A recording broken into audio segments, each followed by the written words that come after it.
Goeiedag.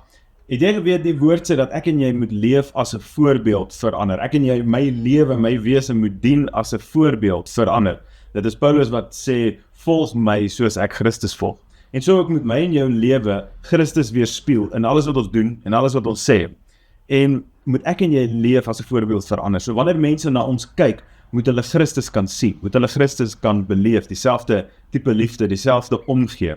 So hierdie week gaan ons kyk na hoe leef ek so lewe as 'n voorbeeld vir ander. En een van my gunsteling verse natuurlik is daarso in 1 Timoteus 4 vanaf vers 12. En dan ons lees gewoonlik die eerste gedeelte, maar dan los ons die latere gedeelte. Dit sê, moenie dat mense op jou neersien omdat jy jonk is nie. En daar stop mense gewoonlik.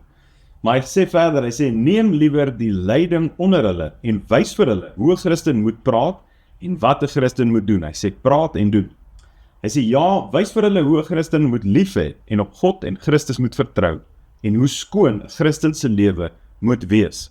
Nou, Paulus sê vir Timoteus, moenie laat mense op jou neersien nie, en dan sit amper asof hy sê, hoekom? Hy sê, want jy leef hierdie voorbeeld. Jy is besig in dit wat jy sê en dit wat jy doen om 'n goddelike voorbeeld vir ander te wees. So as mense na jou kyk, as hulle jou voorbeeld volg, ek wil sê, dan stap hulle saam met jou in die arms van Christus.